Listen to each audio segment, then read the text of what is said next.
Hi guys, this is Harpreet Singh. Welcome back to the channel Mr. Singh Education. Welcome to the Indian polity classes for all the competitive exams.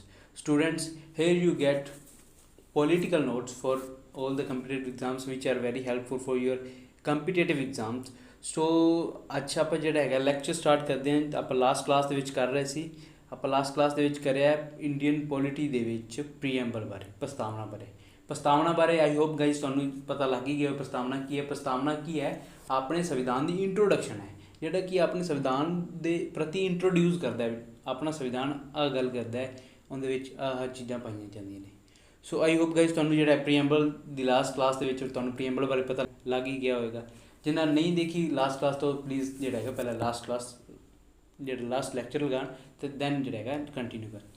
ਤਾਂ ਹੁਣ ਕੀ ਗੱਲ ਕਰਦੇ ਹਾਂ ਆਪਾਂ ਜਿਹੜਾ ਹੈਗਾ ਆਪਣੇ ਪ੍ਰੀਐਂਬਲ ਦੇ ਵਿੱਚ 5 ਜਿਹੜੇ ਹੈਗੇ ਨੇ ਉਹ ਹੈਗੇ ਆਈਡਲਸ ਹੈਗੇ ਸੀ, ਵੈਲਿਊਜ਼ ਹੈਗੀਆਂ ਸੀ, ਠੀਕ ਹੈ, ਜਿਨ੍ਹਾਂ ਦੇ ਬੇਸ 'ਤੇ ਆਪਣਾ ਸੰਵਿਧਾਨ ਬਣਿਆ ਹੈਗਾ, ਠੀਕ ਹੈ। ਉਹ 5 ਵੈਲਿਊਜ਼ ਕਿਹੜੀਆਂ ਹੈਗੀਆਂ ਨੇ? ਸੋਵਰਨ, ਸੈਕੂਲਰ, ਸੋਸ਼ਲਿਸਟ, ਡੈਮੋਕ੍ਰੈਟਿਕ ਅਤੇ ਰਿਪਬਲਿਕ।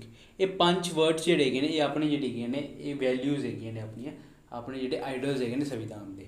ਹੁਣ ਇਹਨਾਂ ਦੇ ਬੇਸ 'ਤੇ ਜਿਹੜਾ ਹੈਗਾ ਇਹਨਾਂ ਨੂੰ ਨਜ਼ਰ ਰੱਖਦੇ ਹੋਏ ਸਾਰੇ ਕਾਨੂੰਨ ਬਣਾਵਾਂਗੇ ਅਤੇ ਸਾਰੇ ਕਾਨੂੰਨ ਬਣਾਉਣ ਦੇ ਪਿੱਛੇ ਐਸਪੀਰੇਸ਼ਨ ਕੀ ਹੈਗੀ ਹੈ, ਆਪਣੇ ਸੁਪਨੇ ਕੀ ਹੈਗੇ ਨੇ ਵੀ ਆਪਣਾ ਦੇਸ਼ ਕਿਸ ਤਰ੍ਹਾਂ ਹੋਣਾ ਚਾਹੀਦਾ ਹੈ। ਉਹਦੇ ਪਿੱਛੇ ਜਿਹੜੇ ਹੈਗੇ ਨੇ 4 ਆਪਣੀਆਂ ਜਿਹੜੀਆਂ ਹੈਗੀਆਂ ਐਸਪੀਰੇਸ਼ਨਸ ਹੈਗੀਆਂ ਨੇ ਉਹ ਕਿਹੜੀ ਹੈਗੀ ਹੈ? ਇਕੁਐਲਿਟੀ, ਲਿਬਰਟੀ, ਜਸਟਿਸ ਅਤੇ ਫਰੈਟਰਨਿਟੀ, ਠੀਕ ਹੈ। ਇਹ 4 ਜਿਹੜੀ ਹੈਗੀਆਂ ਨੇ। ਹੁਣ ਇਕੁਐਲਿਟੀ ਦਾ ਮਤਲਬ ਕੀ ਹੁੰਦਾ? ਵੀ ਸਮਾਨਤਾ। ਲਿਬਰਟੀ ਆਜ਼ਾਦੀ, ਜਸਟਿਸ ਕਿ ਨਿਆਂ ਸਾਰਿਆਂ ਨੂੰ ਪ੍ਰਾਪਤ ਦੇਣਾ ਅਤੇ ਫਰੈਟਰਨਿਟੀ ਭਾਈਚਾਰਾ। ਇਹ ਆਪਾਂ ਲਾਸਟ ਕਲਾਸ ਦੇ ਵਿੱਚ ਤੁਹਾਨੂੰ ਮੀਨਿੰਗਸ ਵੀ ਪੰਜਾਬੀ ਦੇ ਵਿੱਚ ਦੱਸ ਦਿੱਤੇ ਸੀ। ਸੋ ਆਈ ਹੋਪ ਗਾਈਜ਼ ਤੁਹਾਨੂੰ ਇੰਨਾ ਪਤਾ ਲੱਗ ਗਿਆ ਹੋਏਗਾ। ਤਾਂ ਆਪਾਂ ਨੋਟਸ 'ਤੇ ਪੜ੍ਹਦੇ ਹਾਂ। ਨੋਟਸ ਕੀ ਕਹਿ ਰਹੇ ਨੇ ਆਪਣੇ? Preamble also contains the aspirations of the people of India, ਠੀਕ ਹੈ। ਆਪਣੀ ਪ੍ਰਸਤਾਵਨਾ ਜਿਹੜੀ ਹੈਗੀ ਹੈ, ਆਪਣੇ ਸੰਵਿਧਾਨ ਦੀ ਪ੍ਰਸਤਾਵਨਾ ਜਿਹੜੀ ਹੈਗੀ ਹੈ ਉਹ ਲੋਕਾਂ ਦੇ ਜਿਹੜੇ ਹੈਗੇ ਨੇ ਸੁਪਨੇ ਹੈਗੇ ਨੇ ਉਹਦੇ ਐਸਪੀਰੇਸ਼ਨਸ ਨੂੰ ਕੀ ਹੈ ਕੰਟੇਨ ਕਰਦੀ, ਉਹਦੇ ਵਿੱਚ ਪਾਈ ਜਾਂਦੀ ਹੈ। And the ideals or the values on which Indian state must be build. ਅਤੇ ਉਹ ਆਈਡਲਸ, ਠੀਕ ਹੈ, ਉਹ ਆਈਡਲਸ ਜਿਹੜੇ ਹੈਗੇ ਨੇ ਉਹਨਾਂ ਨੂੰ ਵੀ ਕੀ ਜਿਹੜੇ ਉਹ ਆਈਡਲਸ ਅਤੇ ਉਹ ਵੈਲਿਊਜ਼ ਵੀ ਕੀ ਆਪਣੀ ਪ੍ਰਸਤਾਵਨਾ ਦੇ ਵਿੱਚ ਹੀ ਮਿਲਦੇ ਹੈ। ਅੱਗੇ ਗੱਲ ਕਰਦੇ ਹਾਂ or the vision of India that India carry with them. ਹੁਣ ਜਿਹੜਾ ਵਿਜ਼ਨ ਆਪਣੇ ਦੇਸ਼ ਦਾ ਵਿਜ਼ਨ ਕੀ ਹੈ, ਆਪਣੇ ਦੇਸ਼ ਦੇ ਮਤਲਬ ਆਪਣੀ ਨੇਤਰ ਕੀ ਹੈਗਾ, ਠੀਕ ਹੈ, ਵੀ ਆਪਾਂ ਕਿਸ ਤਰ੍ਹਾਂ ਜਿਹੜਾ ਹੈਗਾ ਆਪਣਾ ਸੰਵਿਧਾਨ ਜਿਹੜਾ ਹੈਗਾ ਚਲਾਉਣਾ ਚਾਹੁੰਦੇ ਹਾਂ, ਠੀਕ ਹੈ, ਆਪਣੇ ਦੇਸ਼ ਨੂੰ ਚਲਾਉਣਾ ਚਾਹੁੰਦੇ ਹਾਂ। ਇਹ ਸਾਰਾ ਕੁਛ ਕੀ ਹੈ ਪ੍ਰੀਐਂਬਲ ਦੇ ਵਿੱਚ ਦਿੱਤਾ ਗਿਆ। ਹੁਣ ਇਹਦੇ ਵਿੱਚ 4 ਐਸਪੀਰੇਸ਼ਨਸ ਹੈਗੀਆਂ ਨੇ। ਆਪਾਂ 4 ਐਸਪੀਰੇਸ਼ਨਸ ਬਾਰੇ ਪਹਿਲਾਂ ਗੱਲ ਕਰ ਹੀ ਲਈਏ। ਇਕੁਐਲਿਟੀ, ਲਿਬਰਟੀ, ਜਸਟਿਸ ਅਤੇ ਫਰੈਟਰਨਿਟੀ, ਇਹ 4 ਐਸਪੀਰੇਸ਼ਨਸ ਹੈਗੀਆਂ ਨੇ। ਹੁਣ ਆਪਾਂ ਗੱਲ ਕਰਦੇ ਐਸਪੀਰੇਸ਼ਨਸ ਕਿਹੜੀਆਂ ਹੈਗੀਆਂ ਨੇ ਅਤੇ ਜਸਟਿਸ ਦੇ ਇੱਥੇ ਮਤਲਬ ਕੀ ਹੈਗਾ, ਲਿਬਰਟੀ ਦਾ ਮਤਲਬ ਕੀ ਹੈਗਾ, ਫਰੈਟਰਨਿਟੀ ਅਤੇ ਜਸਟਿਸ, ਇਕੁਐਲਿਟੀ, ਲਿਬਰਟੀ ਅਤੇ ਫਰੈਟਰਨਿਟੀ, ਇਹਨਾਂ ਸਾਰਿਆਂ ਦਾ ਮਤਲਬ ਕੀ ਹੈ। ਹੁਣ ਸਭ ਤੋਂ ਪਹਿਲਾਂ ਆਪਾਂ ਗੱਲ ਕਰਦੇ ਹਾਂ ਜਸਟਿਸ ਬਾਰੇ, ਠੀਕ ਹੈ। ਤਾਂ ਜਸਟਿਸ ਵਿੱਚ ਗੱਲ ਕਰਦੇ ਹਾਂ। The constitution of India promises comprehensive justice on the members of the society that is political justice, social as well as economical justice. ਹੁਣ ਕੀ ਆਪਣਾ ਸੰਵਿਧਾਨ ਕੀ ਹੈ ਸਾਰਿਆਂ ਨੂੰ ਪ੍ਰੋਮਿਸ ਕਰਦਾ, ਮਤਲਬ ਕਿ ਇੱਕ ਆਪਾਂ ਨੂੰ ਜਿਹੜਾ ਹੈਗਾ ਸਹੁੰ ਦਿੰਦਾ ਵੀ ਅਸੀਂ ਜਿਹੜਾ ਹੈਗਾ ਤੁਹਾਨੂੰ ਕੰਪਰੀਹੈਂਸਿਵ ਜਸਟਿਸ, ਠੀਕ ਹੈ, ਜਿਹੜੀ ਤੁਹਾਡੀ ਬਣਦੀ ਜਸਟਿਸ ਹੈਗੀ, ਜਿਹੜਾ ਤੁਹਾਡਾ ਬਣਦਾ ਨਿਆਂ ਹੈਗਾ ਤੁਹਾਨੂੰ ਪ੍ਰਦਾਨ ਕਰਾਂਗੇ। ਕਿਹੜੇ ਖੇਤਰ ਦੇ ਵਿੱਚ? ਪੋਲੀਟੀਕਲ ਜਸਟਿਸ, ਸੋਸ਼ਲ ਜਸਟਿਸ ਅਤੇ ਇਕਨੋਮਿਕਲ ਜਸਟਿਸ। ਇਹ 3 ਖੇਤਰ ਦੇ ਵਿੱਚ ਤੁਹਾਨੂੰ ਜਿਹੜਾ ਹੈਗਾ ਜਸਟਿਸ ਦਿੱਤੀ ਜਾਵੇਗੀ। ਹੁਣ ਇਕਨੋਮਿਕਲ ਖੇਤਰ ਦੇ ਵਿੱਚ ਕਿਵੇਂ? ਵੀ access to the resources. Economical justice ਕਿਵੇਂ ਹੈਗਾ? ਐਸੈਸ ਟੂ ਦ ਰਿਸੋਰਸਿਸ, ਠੀਕ ਹੈ। ਹਰੇਕ ਰਿਸੋਰਸ ਦੇ ਆਪਣੇ ਦੇਸ਼ ਦੇ ਵਿੱਚ ਜਿੰਨੇ ਵੀ ਰਿਸੋਰਸ ਹੈਗੇ ਨੇ ਜਿਹੜੇ ਆਪਾਂ ਕੀ ਫਿਜ਼ੀਬਲ ਹੈਗੇ ਨੇ, ਜਿਹੜੇ ਆਪਾਂ ਦੇ ਸਕਦੇ ਨੇ, ਉਹਨਾਂ ਨੂੰ ਸਾਰੀਆਂ ਇਹ ਫੈਸਿਲਿਟੀ ਜਿਹੜੀ ਹਰੇਕ ਪਰਸਨ ਨੂੰ ਦਿੱਤੀ ਜਾਏਗੀ। ਪੋਲੀਟੀਕਲ, ਹੁਣ ਪੋਲੀਟੀਕਲ ਜਸਟਿਸ ਕਿਵੇਂ? Everybody can vote and contest elections, ਠੀਕ ਹੈ। ਪੋਲੀਟੀਕਲ ਜਸਟਿਸ ਦੇ ਵਿੱਚ ਕੀ ਹੈਗਾ ਵੀ ਹਰੇਕ ਪਰਸਨ ਕੀ ਹੈ ਵੋਟ ਕਰ ਸਕਦਾ ਅਤੇ ਇਲੈਕਸ਼ਨਸ ਕੰਟੈਸਟ ਕਰ ਸਕਦਾ। ਆਪਾਂ ਕੀ ਹੈ ਪੋਲੀਟੀਕਲ ਦੇ ਵਿੱਚ ਬਰੋਡਰ ਏਰੀਆ 'ਤੇ ਆਪਾਂ ਬਰੋਡ 'ਚ ਦੇਖੀਏ ਤਾਂ ਆਪਾਂ ਇਹਨਾਂ ਨੂੰ ਹੀ ਕੰਸੀਡਰ ਕਰਦੇ।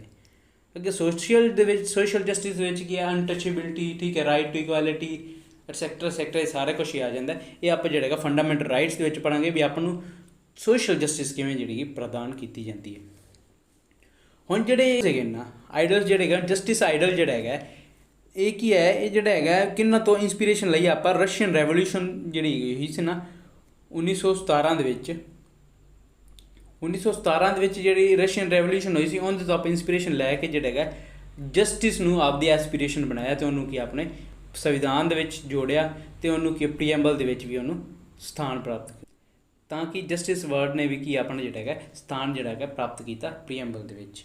ਤਾਂ ਅੱਗੇ ਗੱਲ ਕਰਦੇ ਹਾਂ ਆਪਾਂ। ਆਈ ਹੋਪ ਗਾਈਜ਼ ਤੁਹਾਨੂੰ ਜਸਟਿਸ ਬਾਰੇ ਪਤਾ ਲੱਗ ਹੀ ਗਿਆ ਹੋਵੇਗਾ। ਹੁਣ ਜਿਹੜਾ ਨੈਕਸਟ ਆਪਾਂ ਗੱਲ ਕਰਦੇ ਹਾਂ ਉਹ ਗੱਲ ਕਰਨਾ ਆਪਾਂ ਲਿਬਰਟੀ ਬਾਰੇ, ਠੀਕ ਹੈ। ਲਿਬਰਟੀ ਮਤਲਬ ਕਿ ਆਜ਼ਾਦੀ।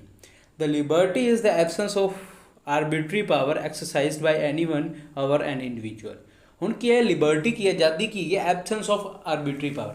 ਆਰਬਿਟਰੀ ਪਾਵਰ ਮਤਲਬ ਧੱਕੇਸ਼ਾਹੀ ਦੀ ਜਿਹੜੀ ਐਬਸੈਂਸ ਹੋਣੀ, ਉਹ ਧੱਕੇਸ਼ਾਹੀ ਜਿਹੜਾ ਹੈਗਾ ਜਿੱਥੇ ਧੱਕੇਸ਼ਾਹੀ ਐਬਸੈਂਸ ਹੁੰਦੀ ਨਾ, ਜਿੱਥੇ ਐਬਸੈਂਟ ਹੁੰਦਾ ਉੱਥੇ ਕੀ ਜਿਹੜਾ ਹੈਗਾ ਆਪਾਂ ਕੀ ਆਪਣੀ ਲਿਬਰਟੀ ਹੁੰਦੀ, ਜਿੱਥੇ ਕੀ ਹੈ ਹਰੇਕ ਪਰਸਨ ਕੀ ਹੁੰਦਾ ਮਤਲਬ ਕੀ ਹੈ ਇੰਡੀਵਿਜੂਅਲ ਪਰਸਨ 'ਤੇ ਕੋਈ ਧੱਕਾ ਨਹੀਂ ਕੀਤਾ ਜਾਂਦਾ ਵੀ ਉਹ ਡਿਪਰਾਈਵਡ ਪਰਸਨ ਹੈਗਾ ਜਾਂ ਫਿਰ ਕੀ ਉਹਦੀ ਸੁਸਾਇਟੀ ਦੇ ਵਿੱਚ ਇਕੱਲਾ ਹੈਗਾ, ਉਹਨਾਂ ਦੀ ਉਹ ਮਾਈਨੋਰਿਟੀ ਹੈਗਾ, ਉਹਨਾਂ ਦੀ ਲਘੂ ਜਿਹੜੀ ਹੈਗੀ ਸੰਖਿਆ ਉਹਨਾਂ ਦੀ ਲਘੂ ਹੈਗੀ ਹੈ, ਉਸ ਕਰਕੇ ਆਪਾਂ ਉਹਨਾਂ 'ਤੇ ਧੱਕੇਸ਼ਾਹੀ ਕਰ ਰਹੇ ਜੋ ਕੁਛ ਕਰ ਰਹੇ ਇਹ ਨਹੀਂ ਹੋ ਸਕਦਾ। ਇਹ ਆਰਬਿਟਰੀ ਪਾਵਰ ਜਿੱਥੇ ਐਬਸੈਂਸ ਹੁੰਦੀ ਉੱਥੇ ਕੀ ਲਿਬਰਟੀ ਹੁੰਦੀ ਹੈ। ਆਈ ਹੋਪ ਗਾਈਜ਼ ਤੁਹਾਨੂੰ ਇਹਨਾਂ ਸਮਝ ਲੱਗ ਗਿਆ ਹੋਏਗਾ। ਹੁਣ ਅੱਗੇ ਗੱਲ ਕੀ ਕਰਦਾ ਹੈ, the preamble secures to all the citizens of India liberty of thought. ਹੁਣ ਆਪਾਂ ਨਾ ਪ੍ਰੀਐਂਬਲ, ਠੀਕ ਹੈ, ਪ੍ਰੀਐਂਬਲ ਕਿਸ ਚੀਜ਼ ਦੀ ਆਪਾਂ ਨੂੰ ਕੀ ਹੈ ਲਿਬਰਟੀ ਦਿੰਦਾ ਹੈ, ਅਤੇ ਸੰਵਿਧਾਨ ਵੀ ਆਪਾਂ ਨੂੰ ਕਿਸ ਚੀਜ਼ ਦੀ ਲਿਬਰਟੀ ਦਿੰਦਾ, ਆਜ਼ਾਦੀ ਦਿੰਦਾ। The preamble secures to all the citizens of India liberty of thought. ਸਭ ਤੋਂ ਪਹਿਲਾਂ ਕੀ ਹੈ ਲਿਬਰਟੀ ਆਫ ਥੋਟ, ਵਿਚਾਰ ਸੋਚਣ ਦੀ ਸ਼ਕਤੀ, ਠੀਕ ਹੈ, ਸੋਚਣ ਦੀ ਆਜ਼ਾਦੀ ਆਪਾਂ ਨੂੰ ਹੈਗੀ ਵੀ ਆਪਾਂ ਕੋਈ ਵੀ ਚੀਜ਼ ਸੋਚਣਾ ਸੋਚ ਸਕਦੇ, ਐਕਸਪ੍ਰੈਸ ਕਰਨਾ ਆਪਾਂ ਨੂੰ ਇਹ ਚੀਜ਼ ਨੂੰ ਐਕਸਪ੍ਰੈਸ ਕਰ ਸਕਦੇ। ਬਿਲੀਵ ਆਪਾਂ ਕਿਸੇ 'ਤੇ ਵਿਸ਼ਵਾਸ ਰੱਖਣਾ, ਆਪਾਂ ਕੀ ਆਪਾਂ ਨੂੰ ਆਜ਼ਾਦ ਹੈਗੇ ਵੀ ਕਿਸੇ 'ਤੇ ਵੀ ਆਪਾਂ ਵਿਸ਼ਵਾਸ ਰੱਖਣਾ, ਕੋਈ ਧਰਮ ਹੈ, ਕੋਈ ਪਰਸਨ ਹੈ, ਕੋਈ ਵੀ ਹੈ। ਫੇਥ ਕਿਸੇ 'ਤੇ ਵਿਸ਼ਵਾਸ ਰੱਖਣਾ and worship through their fundamental rights enforceable in court of law and case of violation. ਹੁਣ ਕੀ ਹੈ ਜੇਕਰ ਇਹ ਸਾਰੇ ਹੁਣ ਫੰਡਾਮੈਂਟਲ ਰਾਈਟਸ ਦੀ ਆਪਾਂ ਗੱਲ ਕੀਤੀ, ਮੌਲਿਕ ਅਧਿਕਾਰ, ਠੀਕ ਹੈ, ਇਹ ਮੌਲਿਕ ਅਧਿਕਾਰ ਦੇ ਵਿੱਚ ਆਪਾਂ ਨੂੰ ਕੀ ਲਿਬਰਟੀ ਬਾਰੇ ਗੱਲ ਕੀਤੀ। ਹੁਣ ਜੇਕਰ ਆਪਣੇ ਮੌਲਿਕ ਅਧਿਕਾਰ ਆਪਾਂ ਨੂੰ ਨਹੀਂ ਪ੍ਰਦਾਨ ਕੀਤੇ ਜਾਂਦੇ ਤਾਂ ਆਪਾਂ ਕੀ ਹੈ ਇਹਨਾਂ ਨੂੰ ਕੀ ਹੈ ਕੇਸ ਇਹਨਾਂ ਦੇ ਜਿਹੜਾ ਪਰਸਨ ਆਪਾਂ ਨੂੰ ਉਹਨਾਂ ਚੀਜ਼ਾਂ ਤੋਂ ਡਿਪਰਾਈਵ ਕਰਦਾ ਹੈ, ਆਪਾਂ ਨੂੰ ਉਹਨਾਂ ਚੀਜ਼ਾਂ ਤੋਂ ਦਬਾਉਂਦਾ ਆਪਣੇ ਅਧਿਕਾਰ ਪ੍ਰਾਪਤ ਕਰਨ ਤੋਂ, ਤਾਂ ਆਪਾਂ ਉਹ ਕੀ ਹੈ ਜਿਹੜਾ ਹੈਗਾ ਕੋਰਟ ਦੇ ਵਿੱਚ ਜਾ ਕੇ ਆਪਾਂ ਅਪੀਲ ਕਰ ਸਕਦੇ ਹਾਂ ਵੀ ਸਾਡੇ ਜਿਹੜੇ ਹੈਗੇ ਨੇ ਫੰਡਾਮੈਂਟਲ ਰਾਈਟਸ ਹੈਗੇ, ਮੌਲਿਕ ਅਧਿਕਾਰ ਹੈਗੇ, ਉਹਨਾਂ ਦਾ ਉਲੰਘਣ ਹੋ ਰਿਹਾ ਅਤੇ ਸਾਨੂੰ ਜਿਹੜੇ ਹੈਗੇ ਮੌਲਿਕ ਅਧਿਕਾਰ ਦਿੱਤੇ ਜਾਣ। ਹੁਣ ਅੱਗੇ ਗੱਲ ਕਰਦੇ ਲਿਬਰਟੀ ਵਰਡ ਜਿਹੜਾ ਹੈਗਾ ਨਾ ਐਸਪੀਰੇਸ਼ਨ ਕਦੋਂ ਇਨਕਲੂਡ ਕੀਤੀ ਆਪਾਂ, the ideals of liberty equality and fraternity. Liberty equality ਅਤੇ ਫਰੈਟਰਨਿਟੀ ਜਿਹੜੀ ਹੈਗੀ ਨਾ ਆਪਣੇ ਪ੍ਰੀਐਂਬਲ ਦੇ ਵਿੱਚ ਕਦੋਂ ਜੋੜੇ ਗਏ, ਉਹਨਾਂ ਤੋਂ ਇੰਸਪੀਰੇਸ਼ਨ ਆਪਾਂ ਕਿੱਥੋਂ ਲਈ, ਫਰੈਂਚ ਰੈਵੋਲਿਊਸ਼ਨ ਤੋਂ ਲਈ, ਠੀਕ ਹੈ। 1799 ਈਸਵੀ ਤੋਂ ਲੈ ਕੇ ਜਿਹੜਾ ਹੈਗਾ 1799 ਈਸਵੀ ਤੱਕ ਫਰੈਂਚ ਰੈਵੋਲਿਊਸ਼ਨ ਦੇ ਵਿੱਚੋਂ ਹੀ ਜਿਹੜਾ ਹੈਗਾ ਲਿਬਰਟੀ, ਫਰੈਟਰਨਿਟੀ ਅਤੇ ਇਹ ਜਿਹੜੇ ਹੈਗੇ ਨੇ ਦੋ ਵਰਡਸ ਅਤੇ ਇਕੁਐਲਿਟੀ, ਠੀਕ ਹੈ, ਤਿੰਨ ਵਰਡਸ ਜਿਹੜੇ ਹੈਗੇ ਨੇ ਇਨਕਲੂਡ ਕੀਤੇ ਗਏ। ਸੋ ਆਈ ਹੋਪ ਗਾਈਜ਼ ਤੁਹਾਨੂੰ ਇਹਨਾਂ ਸਮਝ ਲੱਗ ਗਿਆ ਹੋਏਗਾ। ਅੱਗੇ ਆਪਾਂ ਗੱਲ ਕਰਦੇ ਹਾਂ ਨੈਕਸਟ ਆਪਣੀ ਐਸਪੀਰੇਸ਼ਨ ਦੀ। ਉਹ ਕੀ ਹੈ ਆਪਣੀ ਐਸਪੀਰੇਸ਼ਨ ਹੈਗੀ ਹੈ ਇਕੁਐਲਿਟੀ, ਠੀਕ ਹੈ। ਹੁਣ ਆਪਾਂ ਇਕੁਐਲਿਟੀ ਬਾਰੇ ਗੱਲ ਕਰਨੀ ਹੈ। ਇਕੁਐਲਿਟੀ ਮਤਲਬ ਕਿ ਸਮਾਨਤਾ ਦਾ ਅਧਿਕਾਰ। ਆਪਣਾ ਪ੍ਰੀਐਂਬਲ ਕਹਿੰਦਾ ਵੀ ਸਾਰੇ ਦੇਸ਼ ਦੇ ਵਿੱਚ ਹਰੇਕ ਪਰਸਨ ਕੀ ਸਮਾਨਤਾ ਦਾ ਅਧਿਕਾਰ ਹੋਣਾ ਚਾਹੀਦਾ। Indian constitution talks about the equality of opportunity and equality of status, ਠੀਕ ਹੈ। ਹੁਣ ਕੀ ਗੱਲ ਕਰਦੇ ਨੇ ਮਤਲਬ ਕਿ ਆਪਣਾ ਸੰਵਿਧਾਨ ਕੀ ਗੱਲ ਕਰਦਾ ਹੈ ਵੀ ਇਕੁਐਲਿਟੀ ਆਫ ਓਪਰਚੁਨਿਟੀ, ਹਰੇਕ ਪਰਸਨ ਨੂੰ ਕੀ ਹੈ ਅਵਸਰ ਪ੍ਰਦਾਨ ਕਰਨਾ, ਚਾਹੇ ਉਹ ਕੀ ਹੈ ਐਮਪਲੋਇਮੈਂਟ ਦੇ ਵਿੱਚ ਹੈ, ਚਾਹੇ ਉਹਨੂੰ ਜੋਬ ਪ੍ਰਦਾਨ ਕਰਾਉਣੀ ਜਾਂ ਉਹਨੂੰ ਪੜ੍ਹਾਈ ਦੇ ਰਿਲੇਟਡ ਹੈਗਾ, ਕਿਸੇ ਵੀ ਖੇਤਰ ਦੇ ਵਿੱਚ ਨਾ ਹਰੇਕ ਪਰਸਨ ਕੀ ਓਪਰਚੁਨਿਟੀ ਦੇਣੀ ਚਾਹੀਦੀ। ਬਟ ਉਹਦਾ ਕੁਛ ਕੰਡੀਸ਼ਨਸ ਜ਼ਰੂਰ ਨੇ, ਬਟ ਇਹ ਨਹੀਂ ਕਿਹਾ ਜਾ ਸਕਦਾ ਵੀ ਉਹ ਜਿਹੜਾ ਹੈਗਾ ਵੀ ਪਰਸਨ ਜਿਹੜਾ ਹੈਗਾ ਉਹ ਬੈਕਵਰਡ ਕਲਾਸ ਤੋਂ ਹੈਗਾ ਜਾਂ ਫਿਰ ਉਹਦੀ ਕਾਸਟ ਹੈਗੀ ਹੈ ਜਾਂ ਫਿਰ ਕੀ ਆ ਉਹਦਾ ਜੈਂਡਰ ਅਲੱਗ ਹੈਗਾ, ਇਸ ਕਰਕੇ ਕਿ ਉਹਨੂੰ ਜਿਹੜਾ ਹੈਗਾ ਡਿਪਰਾਈਵ ਕੀਤਾ ਜਾਂਦਾ। ਹਰੇਕ ਪਰਸਨ ਨੂੰ ਜਿਹੜਾ ਹੈਗਾ ਆਪਾਂ ਕੀ ਓਪਰਚੁਨਿਟੀ ਦਿੱਤੀ ਹੈ ਜੋਬ ਬਾਰੇ ਜਾਂ ਕਿਸੇ ਹੋਰ ਵੀ ਖੇਤਰ ਦੇ ਵਿੱਚ, ਪਰ ਕੀ ਕੁਛ ਕੰਡੀਸ਼ਨਸ ਹੁੰਦੀਆਂ ਜਿਨ੍ਹਾਂ ਨੂੰ ਆਪਾਂ ਫੁੱਲਫਿਲ ਕਰਨਾ ਹੁੰਦਾ ਅਤੇ ਆਪਾਂ ਕੀ ਆਪਾਂ ਉਸ ਓਪਰਚੁਨਿਟੀ ਨੂੰ ਆਪਾਂ ਹਾਸਲ ਕਰ ਸਕਦੇ। ਅੱਗੇ ਇਕੁਐਲਿਟੀ ਆਫ ਸਟੇਟਸ, ਹਰੇਕ ਪਰਸਨ ਕੀ ਇਕੁਐਲਿਟੀ ਸਟੇਟਸ ਦੇ ਵਿੱਚ ਇਕੁਐਲਿਟੀ ਦਿੱਤੀ ਹੈਗੀ। ਕੋਈ ਵੀ ਪਰਸਨ ਇਹ ਨਹੀਂ ਗਾ ਵੀ ਹੁਣ ਸਪੋਜ਼ ਕਰ ਲਓ ਵੀ ਕੋਈ ਵੀ ਪਰਸਨ ਜਿਹੜਾ ਹੈਗਾ ਕ੍ਰਾਈਮ ਕਰਦਾ ਹੈ, ਅਮੀਰ ਹੈਗਾ, ਸੇਮ ਕ੍ਰਾਈਮ ਕੀ ਕੋਈ ਗਰੀਬ ਪਰਸਨ ਕਰਦਾ ਹੈ, ਤਾਂ ਪੁਨਿਸ਼ਮੈਂਟ ਦੋਨਾਂ ਵਾਸਤੇ ਸੇਮ ਹੋਏਗੀ। ਇਹ ਨਹੀਂ ਗਾ ਵੀ ਉਹ ਪਰਸਨ ਅਮੀਰ ਹੈਗਾ ਤਾਂ ਉਹਨੂੰ ਕੀ ਪੁਨਿਸ਼ਮੈਂਟ ਘੱਟ ਦਿੱਤੀ ਜਾਏਗੀ ਅਤੇ ਜਿਹੜਾ ਗਰੀਬ ਹੈਗਾ ਉਹਨੂੰ ਕੀ ਪੁਨਿਸ਼ਮੈਂਟ ਜਿਹੜੀ ਕਿ ਥੋੜ੍ਹੀ ਦਿੱਤੀ ਉਹ ਸਭ ਜ਼ਿਆਦਾ ਦਿੱਤੀ ਜਾਏਗੀ, ਸੌਰੀ, ਠੀਕ ਹੈ। ਹੁਣ ਕੀ ਹੈ ਦੋਨਾਂ ਨੂੰ ਕੀ ਹੈ ਸੇਮ ਪਨਿਸ਼ਮੈਂਟ ਦਿੱਤੀ ਜਾਏਗੀ। ਜੇਕਰ ਕੋਈ ਪਰਸਨ ਵਧੀਆ ਕੰਮ ਕਰਦਾ ਹੈ, ਸੇਮ ਪਰਸਨ ਉਹ ਜਿਹੜਾ ਹੈਗਾ ਇੱਕ ਪਰਸਨ ਹੈਗਾ ਵਧੀਆ ਕੰਮ ਕਰਦਾ ਹੈ ਅਪਰ ਕਾਸਟ ਹੈਗਾ, ਸੇਮ ਪਰਸਨ ਜਿਹੜਾ ਹੈਗਾ ਉਹ ਆਪਣਾ ਕੀ ਹੈ ਲੋਅਰ ਕਾਸਟ ਹੋਏਗਾ, ਸੇਮ ਉਹ ਉਸੇ ਤਰ੍ਹਾਂ ਦਾ ਹੀ ਜਿਹੜਾ ਹੈਗਾ ਵਧੀਆ ਕੰਮ ਕਰਦਾ, ਤਾਂ ਉਹਨਾਂ ਨੂੰ ਕੀ ਹੈ ਦੋਨਾਂ ਨੂੰ ਹੀ ਐਨਕਰੇਜ ਕੀਤਾ ਜਾਏਗਾ ਗੌਰਮੈਂਟ ਦੁਆਰਾ। ਕੋਈ ਇਹ ਨਹੀਂ ਗਾ ਵੀ ਆਪਾਂ ਸੰਵਿਧਾਨ ਆਪਣਾ ਕਹਿੰਦਾ ਵੀ ਦੋਨਾਂ ਨੂੰ ਹੀ ਇਨਕਰੇਜ ਕਰੋ। ਜੇ ਉਹ ਕ੍ਰਾਈਮ ਕਰਦਾ ਤਾਂ ਸੇਮ ਸਜ਼ਾ ਦਿਓ, ਜੇਕਰ ਉਹ ਕੋਈ ਵਧੀਆ ਕੰਮ ਕਰਦੇ ਹਨ ਸੁਸਾਇਟੀ ਵਾਸਤੇ ਉਹਨਾਂ ਨੂੰ ਜਿਹੜਾ ਹੈਗਾ ਆਪਾਂ ਐਨਕਰੇਜ ਵੀ ਕਰਨਾ, ਉਹਨਾਂ ਨੂੰ ਜਿਹੜਾ ਹੈਗਾ ਆਪਾਂ ਉਹਨਾਂ ਦਾ ਹੌਸਲਾ ਅਫਜ਼ਾਈ ਵੀ ਕਰਨੀ। ਆਈ ਹੋਪ ਗਾਈਜ਼ ਤੁਹਾਨੂੰ ਇਹਨਾਂ ਸਮਝ ਲੱਗ ਗਿਆ ਹੋਏਗਾ। ਤਾਂ ਅੱਗੇ ਗੱਲ ਕਰਦੇ ਹਾਂ ਦਾ term equality means the absence of special privileges to any section of the society and the provisions of the adequate opportunities for all the individuals without any discrimination. ਹੁਣ ਇੱਥੇ ਕੀ ਇਕੁਐਲਿਟੀ ਦਾ ਮਤਲਬ ਕੀ ਹੈ? ਇਕੁਐਲਿਟੀ ਦਾ ਮਤਲਬ ਹੈਗਾ ਐਬਸੈਂਸ ਆਫ ਸਪੈਸ਼ਲ ਪ੍ਰੋਵੀਜ਼ਨਸ, ਠੀਕ ਹੈ। ਹੁਣ ਜਾਂ ਫਿਰ ਕਿਸੇ ਵੀ ਪਰਸਨ ਕੀ ਆਪਾਂ ਸਪੈਸ਼ਲ ਪ੍ਰਿਵਿਲੇਜਸ ਦੇਣੀਆਂ ਵੀ ਉਹ ਪਰਸਨ ਖਾਸ ਹੈਗਾ, ਕੋਈ ਵੀ ਪਰਸਨ ਆਪਣੇ ਵਾਸਤੇ ਖਾਸ ਨਹੀਂ ਹੈਗਾ, ਸਾਰੇ ਦੇ ਸਾਰੇ ਕੀ ਆਪਣੇ ਵਾਸਤੇ ਬਰਾਬਰ ਹੈਗੇ ਨੇ, ਚਾਹੇ ਅਮੀਰ ਹੈ, ਚਾਹੇ ਗਰੀਬ ਹੈ, ਚਾਹੇ ਬੈਕਵਰਡ ਕਲਾਸ ਤੋਂ, ਚਾਹੇ ਕੀ ਹੈ ਅਪਰ ਕਾਸਟ ਤੋਂ ਹੈਗਾ। ਤਾਂ ਸਾਰਿਆਂ ਦੇ ਵਾਸਤੇ ਕੀ ਜਿਹੜੇ ਹੈਗੇ ਨੇ ਅਧਿਕਾਰ ਖੇਤਰ ਜੋ ਵੀ ਹੈ ਸਾਰਿਆਂ ਵਾਸਤੇ ਬਰਾਬਰ ਹੈਗੇ। ਤਾਂ ਇਸ ਵਿੱਚ ਕੀ ਹੈਗਾ ਨਾ ਤਾਂ ਆਪਾਂ ਕੀ ਭੇਦਭਾਵ ਨਹੀਂ ਕਰਨਾ, ਭੇਦਭਾਵ ਜਿੱਥੇ ਨਾ ਹੋਏਗਾ ਅਤੇ ਜਿੱਥੇ ਕੀ ਹੈ ਕਿਸੇ ਨੂੰ ਸਪੈਸ਼ਲ ਪ੍ਰਿਵਿਲੇਜ ਨਹੀਂ ਦਿੱਤੀ ਜਾਂਦੀ ਉੱਥੇ ਕੀ ਹੈ ਜਿਹੜੀ ਹੈਗੀ ਹੈ ਇਕੁਐਲਿਟੀ ਹੁੰਦੀ ਹੈ। ਆਈ ਹੋਪ ਗਾਈਜ਼ ਤੁਹਾਨੂੰ ਇਹਨਾਂ ਨੂੰ ਸਮਝ ਲੱਗ ਗਿਆ ਹੋਏਗਾ। ਅੱਗੇ ਗੱਲ ਕਰਦੇ ਦਾ preamble ਐम्बेरसिस 3 ਡਾਇਮੈਂਸ਼ਨਸ of equality, civic, political ਅਤੇ ਇਕਨੋਮਿਕ, ਠੀਕ ਹੈ। ਇਹ ਜਿਹੜੀ ਹੈਗੀਆਂ ਨੇ ਆਪਾਂ ਨੂੰ 3 ਤਰ੍ਹਾਂ ਦੀ ਜਿਹੜੀ ਹੈਗੀ ਪ੍ਰੀਐਂਬਲ ਆਪਾਂ ਨੂੰ 3 ਤਰ੍ਹਾਂ ਦੀ ਜਿਹੜੀ ਇਕੁਐਲਿਟੀ ਦਿੰਦਾ, ਸਿਵਲ ਇਕੁਐਲਿਟੀ, ਪੋਲੀਟੀਕਲ ਅਤੇ ਇਕਨੋਮਿਕਲ। ਮਤਲਬ ਕਿ ਉਹੀ ਗੱਲ ਹੈਗੀ ਵੀ ਜਿਵੇਂ ਆਪਾਂ ਜਸਟਿਸ ਵਿੱਚ ਕੀਤਾ ਸੀ ਨਾ ਵੀ ਜਸਟਿਸ ਹੈ ਵੀ ਜਿਹੜੀ ਹੈਗੀ ਹੈ ਹਰੇਕ ਪਰਸਨ ਦੇਣੀ ਲਿਬਰਟੀ, ਉਹਦੇ ਵਿੱਚ ਹੁਣ ਕੀ ਆਪਾਂ ਸਿਵਿਕ ਦੇ ਵਿੱਚ ਕੀ ਹੈ ਹਰੇਕ ਪਰਸਨ ਕੀ ਇਕੁਐਲਿਟੀ, ਮਤਲਬ ਕਿ ਵੋਟ ਪਾਉਣ ਦਾ ਅਧਿਕਾਰ ਸਾਰਿਆਂ ਵਾਸਤੇ ਬਰਾਬਰ ਹੈ, ਇਲੈਕਸ਼ਨਸ ਕੰਟੈਸਟ ਕਰਨ ਵਾਸਤੇ ਸਾਰਿਆਂ ਵਾਸਤੇ ਕੰਡੀਸ਼ਨਸ ਬਰਾਬਰ ਹੈਗੇ ਨੇ, ਜੋ ਪਰਸਨ ਕੰਡੀਸ਼ਨਸ ਫੁਲਫਿਲ ਕਰੇਗਾ ਉਹ ਇਲੈਕਸ਼ਨ ਲੜ ਸਕਦਾ ਹੈ। ਪੋਲੀਟੀਕਲ ਦੇ ਵਿੱਚ ਉਹੀ ਹੈ, ਸਿਵਿਕ ਦੇ ਵਿੱਚ ਆਪਾਂ ਗੱਲ ਕਰ ਰਹੀ ਅਨਟਚੇਬਿਲਿਟੀ ਹੋ ਗਿਆ ਜਿਹਨੂੰ ਆਪਾਂ ਛੂਤ ਕਹਿ ਦੇਗਾ ਅਧਿਕਾਰ, ਠੀਕ ਹੈ। ਇਕਨੋਮਿਕਲ ਦੇ ਵਿੱਚ ਵੀ ਸੇਮ ਹੈਗਾ, ਆਪਾਂ ਪਹਿਲਾਂ ਗੱਲ ਕਰ ਹੀ ਲਿਓ ਲਗਭਗ ਸੇਮ ਹੈ। ਸੋ ਆਈ ਹੋਪ ਗਾਈਜ਼ ਤੁਹਾਨੂੰ ਇਹਨਾਂ ਸਮਝ ਲੱਗ ਗਿਆ ਹੋਏਗਾ। ਤਾਂ ਆਪਾਂ ਨੈਕਸਟ ਅੱਗੇ ਗੱਲ ਕਰਦੇ ਹਾਂ DPSP, directive principle of state policy, article 39 secures to man and woman equality. ਹੁਣ ਕੀ ਹੈ DPSP directive principle state policy ਕੀ ਕਹਿੰਦੀ ਹੈ, ਜਿਹੜਾ ਆਰਟੀਕਲ 39 ਹੈਗਾ ਉਹਦੇ ਵਿੱਚ ਇਹ ਗੱਲ ਕੀਤੀ ਗਈ ਹੈ ਵੀ ਆਪਣੇ ਜਿਹੜੇ ਹੈਗੇ ਨਾ ਵੀ ਦੇਸ਼ ਦੇ ਵਿੱਚ ਵਿਮਨ ਅਤੇ ਮੈਨ ਨੂੰ, ਔਰਤ ਅਤੇ ਮਰਦ ਨੂੰ ਕੀ ਬਰਾਬਰ ਦੇ ਅਧਿਕਾਰ ਦੇ ਰਹੇ ਨੇ। ਕੋਈ ਮਰਦ ਨੂੰ ਇਸ ਤਰ੍ਹਾਂ ਦੇ ਅਧਿਕਾਰ ਨਹੀਂ ਦੇਣੇ ਵੀ ਉਹ ਮਰਦ ਹੈਗਾ ਅਤੇ ਉਹਨੂੰ ਜਿਹੜਾ ਹੈਗਾ ਜ਼ਿਆਦਾ ਇੰਪਲੋਇਮੈਂਟ ਦਿੱਤੀ ਜਾਵੇਗੀ ਜੋ ਕੁਛ ਹੈਗਾ। ਤਾਂ ਇਸ ਖੇਤਰ ਦੇ ਵਿੱਚ ਇਸ ਚੀਜ਼ ਵੱਲ ਕੀ ਹੁਣ ਸਰਕਾਰ ਜਿਹੜਾ ਹੈਗਾ ਧਿਆਨ ਵੀ ਦੇ ਰਹੀ ਹੈ। ਆਈ ਹੋਪ ਗਾਈਜ਼ ਤੁਹਾਨੂੰ ਪਤਾ ਹੀ ਹੋਏਗਾ ਵੀ ਕਿਵੇਂ ਸਰਕਾਰ ਜਿਹੜੀ ਕਿ ਡਿਵੈਲਪਮੈਂਟ ਕਰ ਰਹੀ ਵਿਮਨ ਵਾਸਤੇ। ਅੱਗੇ ਗੱਲ ਕਰਦੇ DPSP article 39 secures man and women equal rights, ਠੀਕ ਹੈ।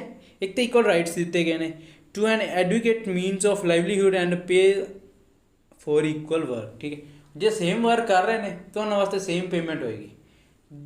ਇੱਕ ਇਹ ਕੰਮ ਹੈਗਾ ਕੋਈ ਪਰਸਨ ਇਹ ਜਿਹੜਾ ਹੈਗਾ ਇੱਕ ਔਰਤ ਹੈ ਇੱਕ ਮੈਨ ਹੈ, ਠੀਕ ਹੈ। ਵਰਕ ਕੀ ਹੈ ਇਹ ਹੈ। ਹੁਣ ਜੇਕਰ ਕੋਈ ਪਰਸਨ ਇਹ ਦੋਨੋਂ ਜਿਹੜੇ ਹੈਗੇ ਨੇ ਵਿਮਨ ਵੀ ਇਹ ਵਰਕ ਕਰਦੀ ਹੈ ਅਤੇ ਮੈਨ ਵੀ ਇਹ ਵਰਕ ਕਰਦਾ ਹੈ ਤਾਂ ਮੈਨ ਨੂੰ ਜੋ 100 ਰੁਪਏ ਦਿੱਤਾ ਜਾਂਦਾ ਤਾਂ ਵਿਮਨ ਨੂੰ ਵੀ 100 ਰੁਪਇਆ ਹੀ ਦਿੱਤਾ ਜਾਏਗਾ ਉਹ ਸੇਮ ਵਰਕ ਵਾਸਤੇ, ਠੀਕ ਹੈ। ਸੇਮ ਵਰਕ ਵਾਸਤੇ ਸੇਮ ਪੇਮੈਂਟ। ਅਤੇ ਇਹ ਆਪਣਾ directive principle of state policy ਕਹਿੰਦਾ ਅੰਡਰ ਆਰਟੀਕਲ 39 ਦੇ ਵਿੱਚ। ਆਈ ਹੋਪ ਗਾਈਜ਼ ਤੁਹਾਨੂੰ ਇਹਨਾਂ ਸਮਝ ਲੱਗ ਗਿਆ ਹੋਏਗਾ। ਤਾਂ ਅੱਗੇ ਆਪਾਂ ਗੱਲ ਕਰਦੇ ਲਾਸਟ ਜਿਹੜੀ ਆਪਣੀ ਐਸਪੀਰੇਸ਼ਨ ਹੈਗੀ ਹੈ ਉਹ ਹੈਗੀ ਹੈ ਫਰੈਟਰਨਿਟੀ। ਫਰੈਟਰਨਿਟੀ ਦਾ ਮਤਲਬ ਕੀ ਹੈਗਾ ਭਾਈਚਾਰਾ, ਠੀਕ ਹੈ। ਆਪਣੇ ਦੇਸ਼ ਦੇ ਵਿੱਚ ਭਾਈਚਾਰਾ ਹੋਣਾ ਚਾਹੀਦਾ।